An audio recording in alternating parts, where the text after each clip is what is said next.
ഇനിയെങ്കിലും ഇനിയെങ്കിലും എന്ന ഈ കവിത വയനാട്ടിലെ ദുരന്തത്തിനു ശേഷം ഉണ്ടാക്കിയതാണ്. രചന പ്രൊഫസർ സുഷമ രവീന്ദ്രൻ. ഇനിയെങ്കിലും. മഴ വരുന്നോ എന്ന് കേൾക്കുമ്പോൾ പേടിക്കും ജനതയായി മാറിയോ നമ്മളിപ്പോൾ.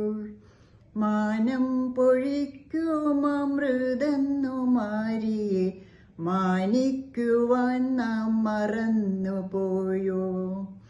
ഉരുൾപൊട്ടിയൊഴുകുന്ന കണ്ണീർ കടലായി കരുതാൻ മനസ്സു പഠിച്ചുപോയോ. പച്ചക്കുട നീർത്തി നിൽക്കും തരുക്കളും പൊട്ടിച്ചിരിക്കും അരുവികളും.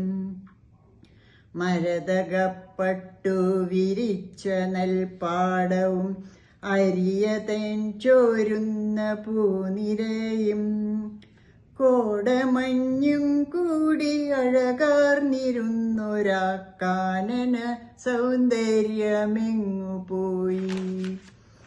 ആരു കവർന്നെടുത്തീ ജനസഞ്ചയ ജീവനെ ജീവനോപാധികളെ.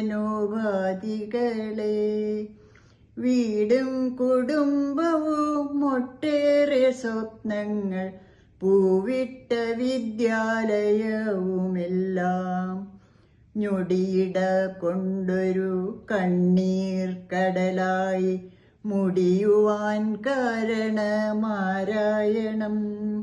ഉത്തരം നൽകേണ്ട ഉത്തരവാദികൾ ഇത്തരത്തിൽ മൗനമാർന്നതെന്തേ.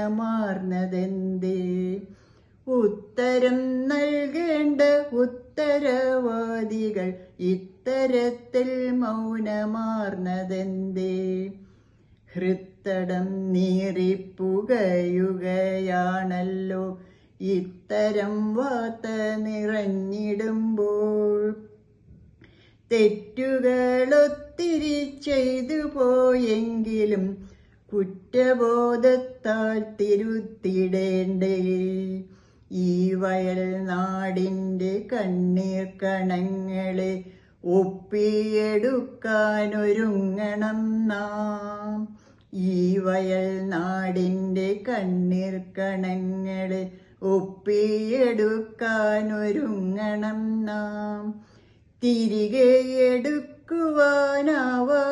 പോയൊരു ദുരിത ജന്മങ്ങളെ ഓർത്തെങ്കിലും. തിരികെ എടുക്കുവാനാവാതെ പോയൊരാ ദുരിത ജന്മങ്ങളെ ഓർത്തെങ്കിലും. ഇതുവരെ ചെയ്തൊരു പാപങ്ങൾക്കെല്ലാമേ പരിഹാരമാർഗങ്ങൾ തേടിടേണം. ശാസ്ത്ര സാങ്കേതിക വിദ്യകളെല്ലാമേ ദുർബലം പ്രകൃതീശ്വരിക്കു മുന്നിൽ. സ്വാർത്ഥമഹന്തയും ധാർഷ്ട്യവും വിട്ടിനി സ്നേഹിക്കാം സേവിക്കാം ഭൂമാതിനിയെ. ഇനിയെങ്കിലും ഈ പ്രകൃതി ദുരന്തത്താൽ പൊലിയാതിരിക്കട്ടെ ജീവിതങ്ങൾ.